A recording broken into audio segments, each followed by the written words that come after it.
Hi guys, it's Rob from Royal Balls. Today I'm going to talk a little bit about hets, what they are, why we use them and how to get the most out of them based on my experience and some of my projects here. Just while we're waiting for my next female to lay, and she is going to produce a bunch of hets for me, let's talk about how to use hets. First, before we do that, some more shout outs. Paul, Urban Constrictors on the back. We'll, if you guys have not seen Paul's channel, you're missing out. Awesome collection of snakes and some very informative videos, well worth a watch. So go and give Paul a like and subscribe to his channel. Let's do some sticker shout outs. Again, from the UK, the Pidecast. Thanks very much guys for the stickers here. Stuart Payne at Ice Reptiles, again in the UK. Thanks a lot mate. Stephen Walmsley from LSW Reptiles, again in the UK. Cheers mate. And Robert Nash at Royal Blue Reptiles. Again, a sticker from the UK. Thanks a lot mate.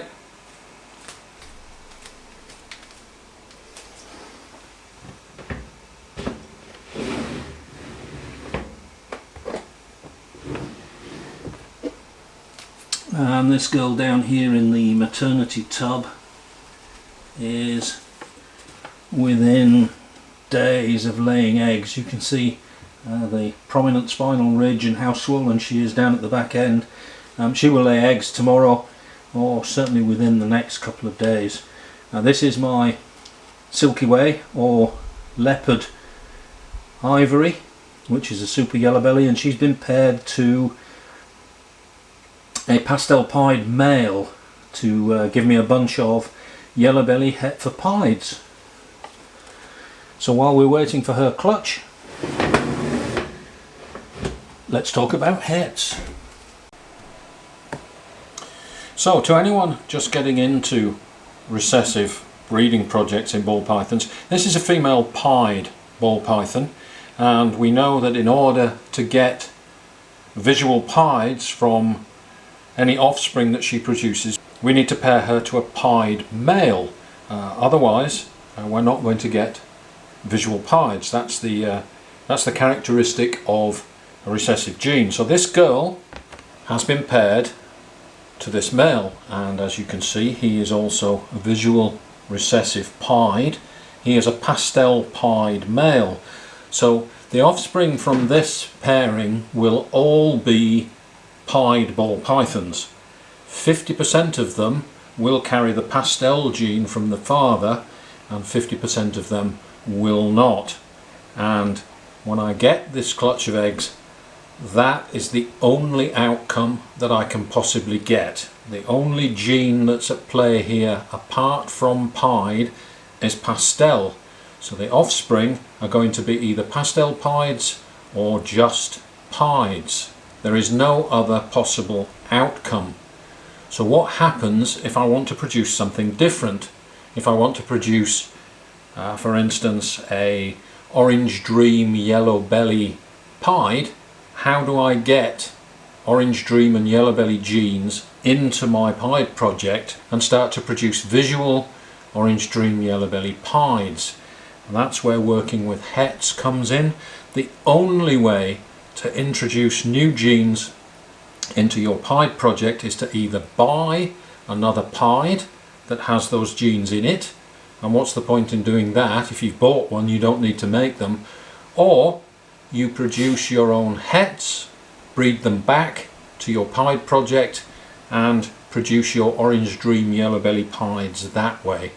The same thing works for clowns, the same thing works for exanthics, the same thing works for lavender albino, any of the recessive genes that you want to work with. If you want visual recessives with a different gene, you're going to have to be working with hets. So let's take a look at hets, what they are, how to use them, and how to control the probabilities of the various outcomes. This girl is quite big.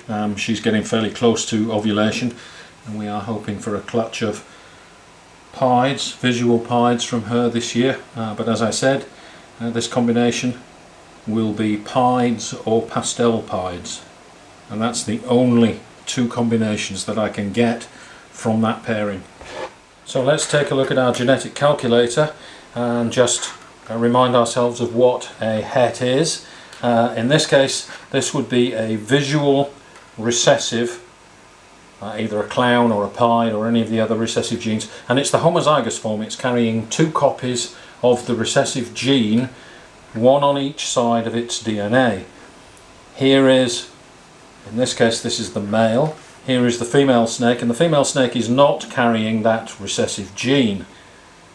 We know that when I pair clown to clown, everything is going to be clown, but what happens if I pair a pied or a clown or any other recessive to another animal which is not recessive for that gene?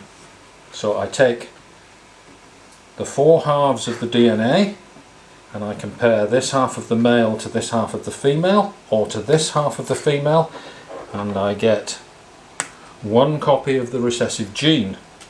I compare this half of the male to this half of the female, or this half of the female, and I get one copy of the recessive gene in each of those offspring.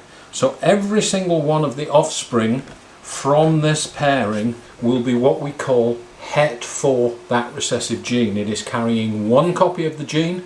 It needs to be carrying two copies of the gene in order for it to have a visual expression. If it's only carrying one copy of the gene, it's heterozygous for that gene and will have no visual expression, but it is carrying, hidden in its genetics, one copy of that recessive gene. So these will all be hets. And the thing about this pairing here, as I said, if we want to introduce new genes into our recessive project, this guy here is a visual recessive, so it's fixed. Whatever genes he is carrying are what genes will end up in the project.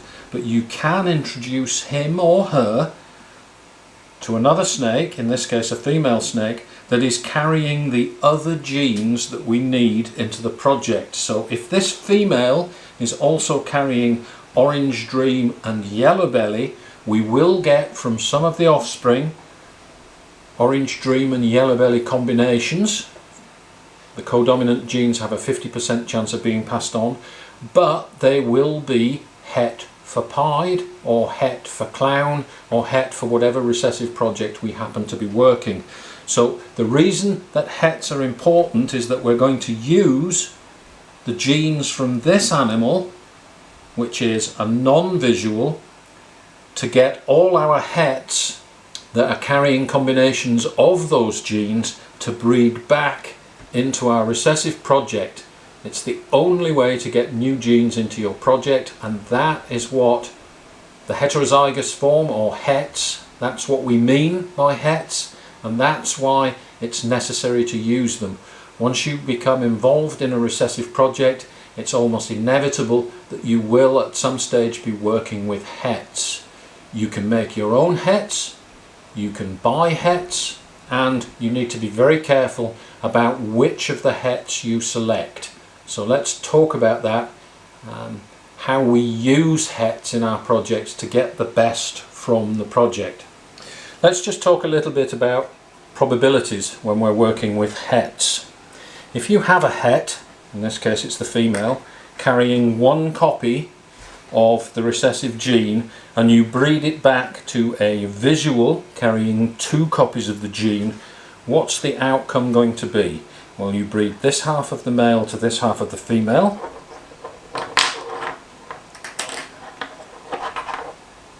and that produces two copies of the recessive gene. This is a visual recessive. Or you pair this half of the male to this half of the female, and you get one copy of the recessive gene. So this is a het. You take the other half of the visual recessive and breed it to this half, and you get two copies of the recessive gene. This is a visual recessive. Or you take this half and pair it to this half, which is not carrying a copy of the gene, and you get one copy of the recessive gene. So take a note of this, guys. When you breed a het to a visual recessive, you are going to get 50% of the babies will be visual recessives, 50% of the babies will be 100% het for that recessive gene. So it's a very predictable outcome. It's 50-50 visuals versus non-visuals, and all of the non-visuals will be heterozygous for that recessive gene. What happens if we breed a het to a het? Let's take a look at a heterozygous male to a heterozygous female. So we take this half of the male and pair it to this half of the female, and we get two copies of the recessive gene. This is a visual recessive, two copies, one from each of the parents. Or we take this half of the male and breed it to this half of the female, and we get one copy of the gene. This is het for the recessive gene. We take this half of the male and breed it to this half of the female, which is carrying one copy of the gene. So we get one copy of the gene in the offspring. This is a het. And we breed this half of the male to this half of the female, and we get one square which isn't carrying any copies of the gene. So it's important to note that when you breed a visual to a het, you get 50-50. If you breed het to het, the chances of a visual are now 25%, or 1 in 4. Not only that, but in the case of a het to a visual, the non-visuals were all 100% het for that recessive gene. In this case, if we take away the one visual from the outcome, we're left with 3 babies that are not visual recessive. And you can see from the outcome here that 2 of those babies are carrying one copy of the gene. They are het for that recessive gene, and 1 out of 3 of those babies is not carrying a copy of the gene. You just don't know which one that is because they all look exactly the same. So of these 3 babies, you have a 66% chance, or 2 out of 3 chance, that the baby you have is heterozygous for that recessive gene. You have a 1 in 3 or 33% chance that it is not. You do not know which is which, and that is why we talk about 66% probable hets, 50% probable hets. It is not guaranteed that they are carrying the single copy of that recessive gene. So the downside of a het to het pairing is the non-visual offspring are only probably het for that recessive gene. It's not certain that they are het, so it's a very different outcome, and the odds are much greater when you're working het to het and you don't know what the non-visual offspring are. So at the start of last season, in my clown projects, I had 2 specific project goals. This is my female pastel vanilla clown, and last year I used her to produce a bunch of hets, and remember I'm producing a whole clutch, not just one individual snake. And I had 2 projects in mind. One was the Pompeii, which is red stripe, spot nose, yellow belly, black pastel clown, and one was the Batman, which is leopard, spot nose clown. And in my collection I obviously have clowns, but I don't have spot nose, I don't have yellow belly, and I don't have leopard in clown form. I have all of those genes in non-clown form. Well, last year I used this male with this female to produce a clutch of hets. This is a pastel, spot nose, yellow belly. So yellow belly and spot nose are in this guy, pastel is in this guy, and we have pastel and vanilla in this female, and she's also clown. So everything I produce from this pairing using this male is going to be 100% het for clown, and I'm going to get lots of potential outcomes. So the prize from that particular clutch was this female het for clown and She is that rare individual in a clutch that has a combination of all of the genes put together. She is super pastel, spot nose, yellow belly, vanilla. So she has everything in her, which means that I can use this female for either the Pompeii or the Batman project. I could go either way with this girl. She's one of those rare genetic powerhouses that contains everything from that combination.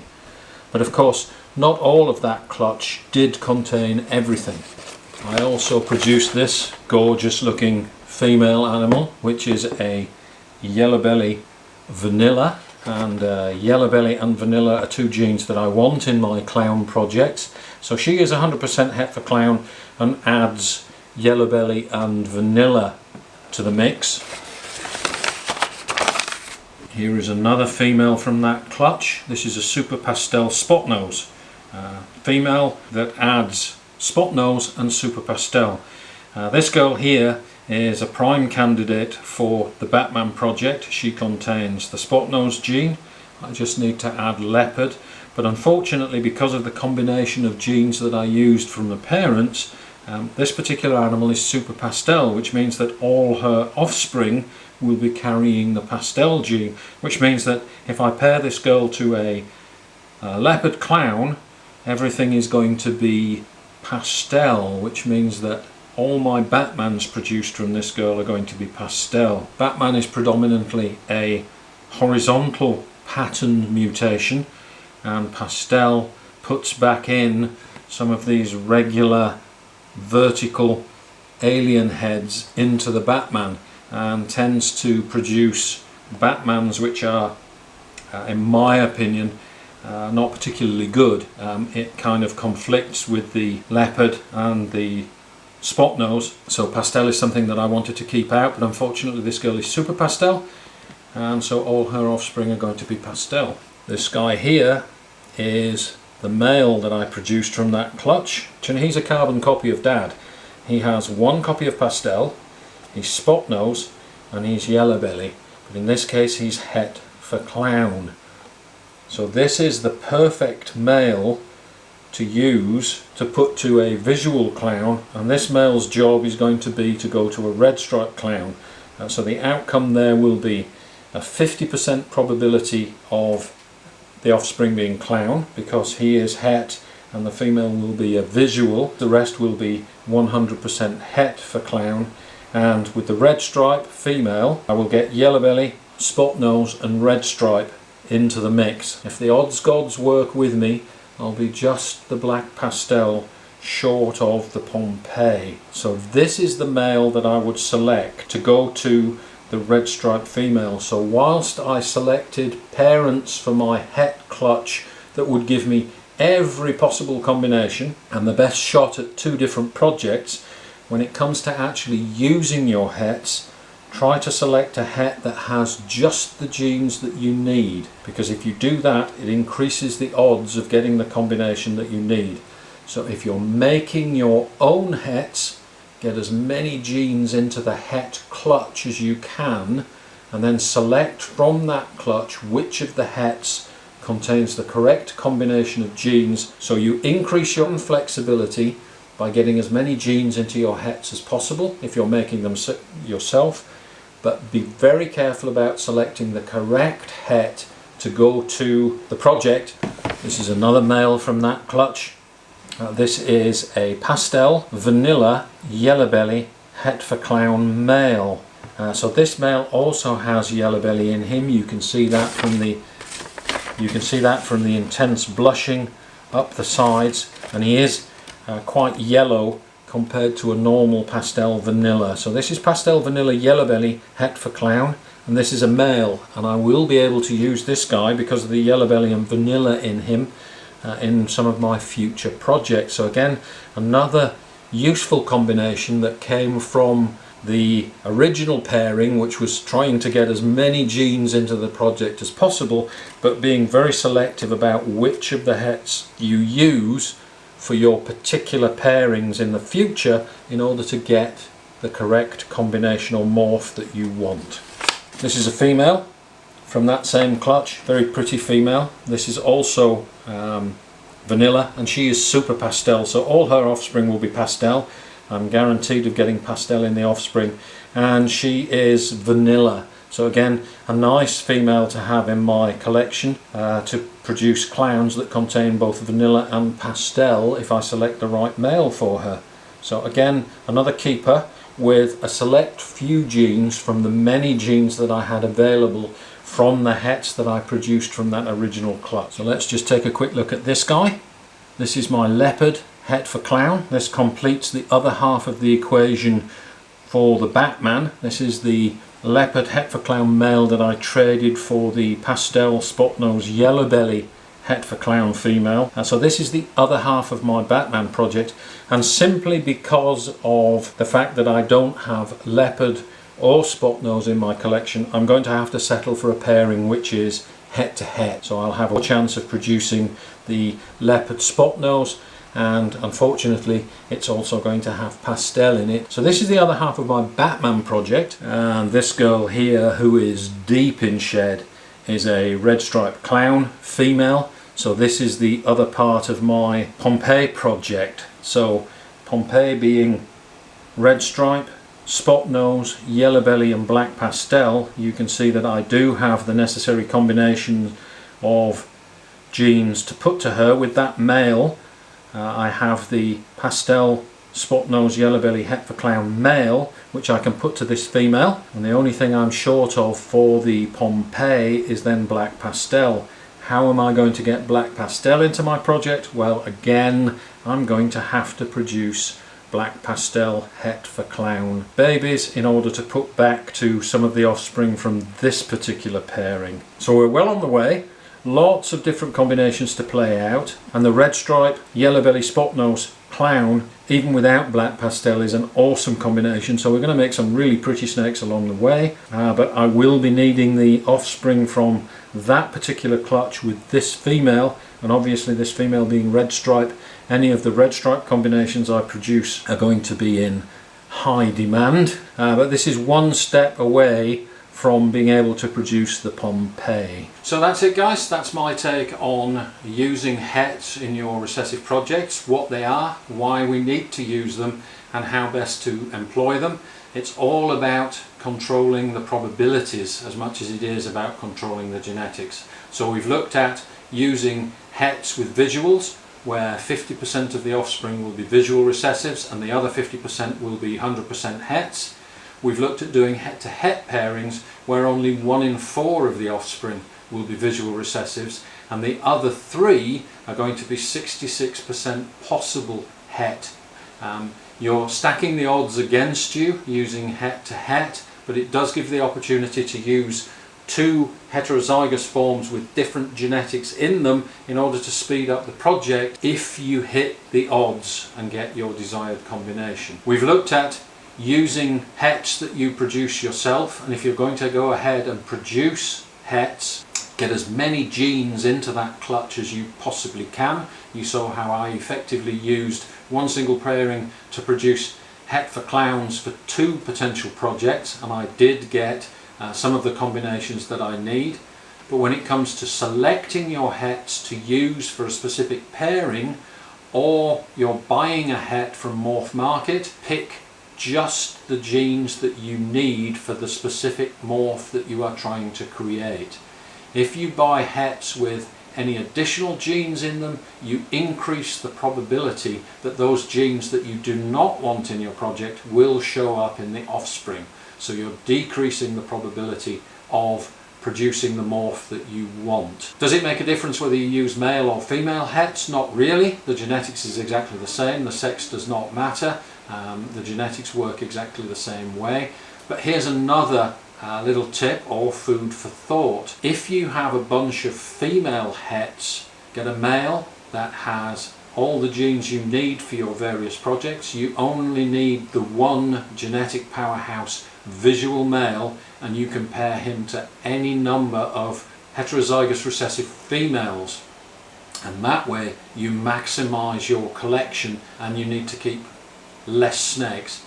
There's no right and wrong. There's nothing wrong with using female visuals and male hets, but just be aware that you can service more female hets with a visual recessive male than you can the other way round. So that's something else to bear in mind when you're working your recessive projects. So that's it from me, guys. That's my take. We're looking forward to this female laying a bunch of eggs. They should all be yellow belly het for pieds, some of which will contain leopard, some of which will not, and it'll be interesting to see what that combination looks like.